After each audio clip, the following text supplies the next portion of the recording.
Hi, PMK എജ്യൂമീഡിയയിലേക്ക് സ്വാഗതം.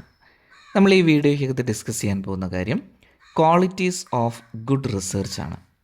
ഒരു നല്ല റിസർച്ചിനുണ്ടായിരിക്കേണ്ട ക്വാളിറ്റീസുകൾ എന്തൊക്കെയാണ് നമുക്ക് വളരെ ഡീറ്റെയിൽ ആയിട്ട് തന്നെ പഠിക്കാം.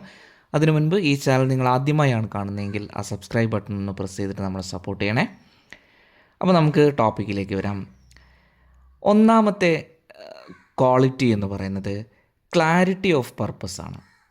ക്ലാരിറ്റി ഓഫ് പർപ്പസ് എന്നുകൊണ്ട് ഉദ്ദേശിക്കുന്നത് നമ്മളൊരു റിസർച്ചുമായി മുന്നോട്ട് പോകുന്ന സമയത്ത് റിസർച്ചിനകത്ത് നമ്മൾ ഒരു ക്വസ്റ്റ്യൻസ് ആൻസർ ചെയ്യാൻ ശ്രമിക്കുകയായിരിക്കും, അല്ലെങ്കിൽ നമ്മളൊരു ഹൈപ്പോത്തസിസ് സെറ്റ് ചെയ്തിട്ട് അത് ശരിയാണോ തെറ്റാണോ എന്ന് പ്രൂവ് ചെയ്യാൻ ശ്രമിക്കുകയായിരിക്കും. ഇതൊക്കെയാണ് നമ്മൾ റിസർച്ച് ചെയ്യുന്ന സമയത്ത് നമ്മൾ ചെയ്യുക. ഓക്കെ, അപ്പോൾ ഇവിടെ നമ്മൾ സെറ്റ് ചെയ്യുന്ന ചോദ്യങ്ങൾ അല്ലെങ്കിൽ ഹൈപ്പോത്തസിസുകൾ അത് വളരെ ക്ലിയർ ആയിരിക്കണം, അതുപോലെ തന്നെ വെൽ ഡിഫൈൻഡ് ആയിരിക്കണം. അങ്ങനെ ചെയ്യുമ്പോൾ മാത്രമേ ആ ഒരു റിസർച്ച് ഒരു നല്ല റിസർച്ചാണെന്ന് നമുക്ക് പറയാൻ പറ്റുകയുള്ളൂ. അവ്യക്തമായതോ അല്ലെങ്കിൽ പാർഷ്യലായി നമ്മൾ എഴുതി തയ്യാറാക്കുന്നതോ ആയിട്ടുള്ള റിസർച്ച് ക്വസ്റ്റ്യൻസ്, ഹൈപ്പോത്തസിസ് അതൊന്നും ഒരു നല്ല റിസർച്ചിന് യോജിച്ചതല്ല. അതുപോലെ തന്നെ objectives R specific, measurable and achievable.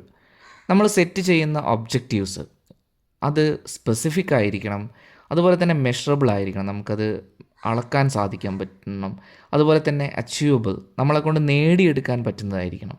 അല്ലാതെ നമ്മളെക്കൊണ്ട് നേടിയെടുക്കാൻ പറ്റാത്ത ഒരു കാര്യം നമ്മൾ ഒബ്ജക്റ്റീവൊക്കെ ആയിട്ട് വെച്ച് കഴിഞ്ഞിട്ടുണ്ടെങ്കിൽ അതൊരു നല്ല റിസർച്ചിന് യോജിച്ചതല്ല എന്ന് മനസ്സിലാക്കുക. ഇതാണ് ക്ലാരിറ്റി ഓഫ് പർപ്പസ് എന്നതുകൊണ്ട് ഉദ്ദേശിക്കുന്നത്. അപ്പോൾ ഒരു നല്ല റിസർച്ച് എപ്പോഴും ക്ലാരിറ്റി ഓഫ് പർപ്പസോട് കൂടിയായിരിക്കണം വേണ്ടത്. ഇനി രണ്ടാമത്തെ പോയിൻ്റാണ് ഒറിജിനാലിറ്റി. ഒറിജിനാലിറ്റി എന്ന് പറഞ്ഞാൽ നിങ്ങൾ മനസ്സിലാക്കുക, contribute new insight or solution to the field. നിങ്ങൾ പഠനം നടത്തുന്ന മേഖലയിൽ അല്ലെങ്കിൽ നിങ്ങൾ ഒരു ചോദ്യവുമായി മുന്നോട്ട് പോകുന്ന സമയത്ത് അത് നിങ്ങളുടേതായിട്ടുള്ള കോൺട്രിബ്യൂഷൻസ് ആയിരിക്കണം.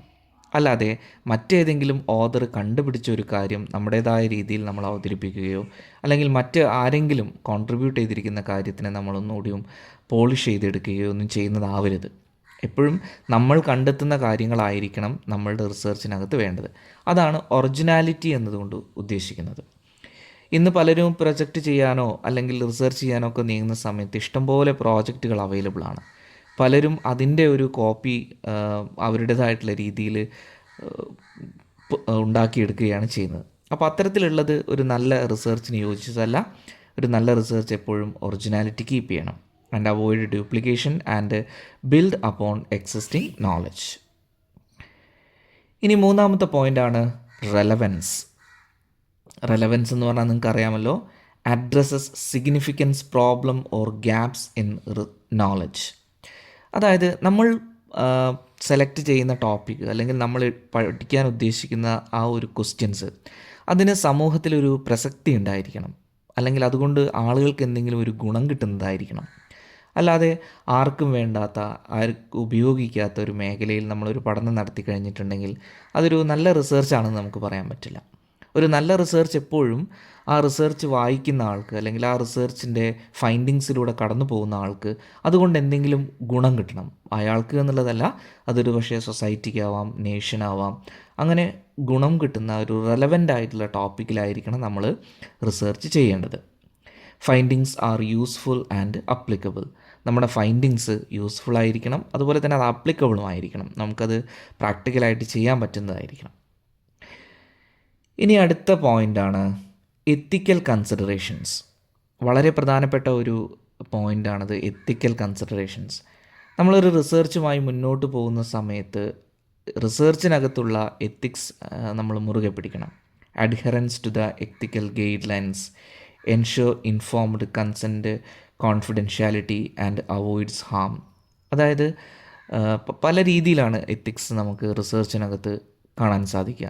ഒന്ന്, നമ്മൾ ആരിൽ നിന്നാണോ ഇൻഫർമേഷൻസ് കളക്ട് ചെയ്യുന്നത്, അപ്പോൾ അദ്ദേഹത്തിന് ദോഷകരമാവാത്ത രീതിയിൽ അല്ലെങ്കിൽ അദ്ദേഹത്തിനെ മോശപ്പെടുത്തുന്ന രീതിയിലുള്ള വിവരങ്ങളൊന്നും തന്നെ നമ്മൾ കൊടുക്കാൻ പാടില്ല.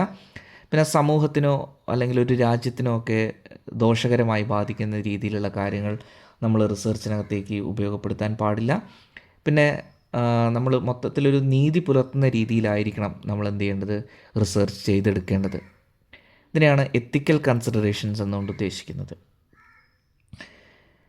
ഇനി അടുത്ത പോയിൻ്റാണ് ഒബ്ജക്റ്റിവിറ്റി.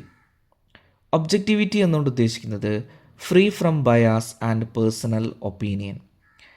അപ്പോൾ നമ്മൾ ഒരു റിസർച്ച് ചെയ്യുന്ന സമയത്ത് ബയാസ്, നമ്മളുടേതായിട്ടുള്ള ഒരു ഒപ്പീനിയൻ നമ്മൾ ഉണ്ടാക്കിയെടുക്കുക, അല്ലെങ്കിൽ നമ്മളുടെ ഒരു പ്രിജുഡൈസ് റിസർച്ചിനകത്ത് എഴുതി വെക്കുക, അതൊന്നും ഉണ്ടാവാൻ പാടില്ല.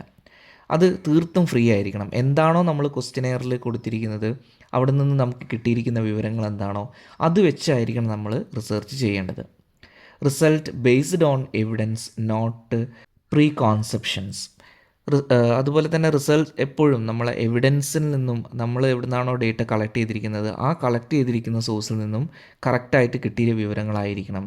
അല്ലാതെ നമ്മൾ മുൻകൂട്ടി തയ്യാറാക്കിയിരിക്കുന്ന ഒരു സ്ക്രിപ്റ്റ് പോലെയൊന്നും തന്നെ നമുക്ക് റിസർച്ചിൽ ചെയ്യാൻ പാടില്ല. അങ്ങനെ ചെയ്തു കഴിഞ്ഞാൽ അത് നമ്മുടെ റിസർച്ചിൻ്റെ ക്വാളിറ്റി എന്ത് ചെയ്യും, ബാധിക്കും. നെക്സ്റ്റ് പോയിൻ്റാണ് ആക്യുറസി. ഇതിനെക്കുറിച്ച് കൂടുതൽ പറയേണ്ടതില്ലല്ലോ, കൃത്യതയാണ്. Precise data collection and analysis. നമ്മൾ ഡേറ്റ കളക്ട് ചെയ്യുന്ന സമയത്ത് അത് കൃത്യമായിട്ടുള്ള ആളുകളിൽ നിന്ന് തന്നെ ആയിരിക്കണം നമ്മൾ ഡേറ്റ കളക്ട് ചെയ്യേണ്ടത്.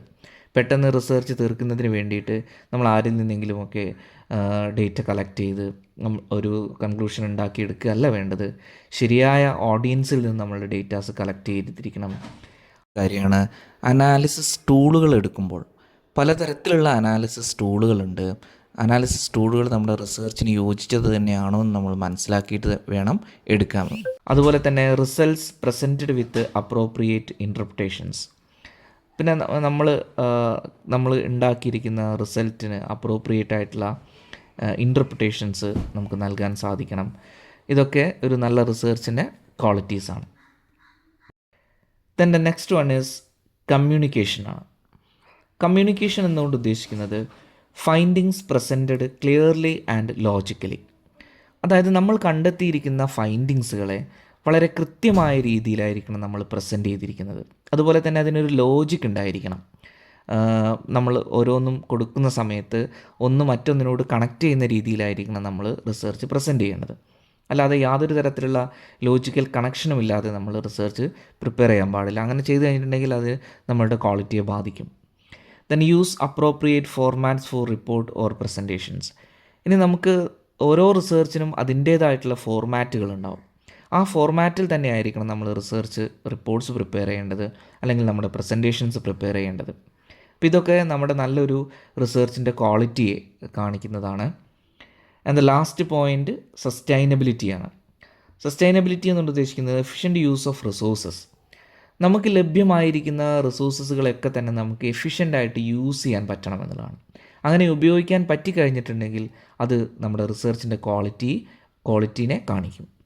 അതുപോലെ തന്നെ ensure long term benefits and minimal negative impact. പിന്നെ നമ്മളിങ്ങനെ കണ്ടെത്തുന്ന വിവരങ്ങൾ ഒരു ലോങ് ടേം ബെനിഫിറ്റ് ഉണ്ടാക്കണം. അതുപോലെ തന്നെ ഒരു നെഗറ്റീവ് ഇമ്പാക്റ്റുകൾ വളരെ കുറച്ചുകൊണ്ട് വേണം നമ്മളെ റിസർച്ച് പ്രിപ്പയർ ചെയ്യാൻ. അപ്പോൾ അങ്ങനെയൊക്കെ ചെയ്യുന്ന സമയത്ത് അത് നമ്മളുടെ ക്വാളിറ്റിയെ, ആ റിസർച്ചിൻ്റെ ക്വാളിറ്റി എന്ത് ചെയ്യും, നല്ല രീതിയിൽ കാണിക്കും. ഓക്കെ, അപ്പോൾ ഇത്രയും പോയിൻറ്റ്സുകളാണ് നമുക്ക് ഇതിനകത്ത് പറയാനുള്ളത്.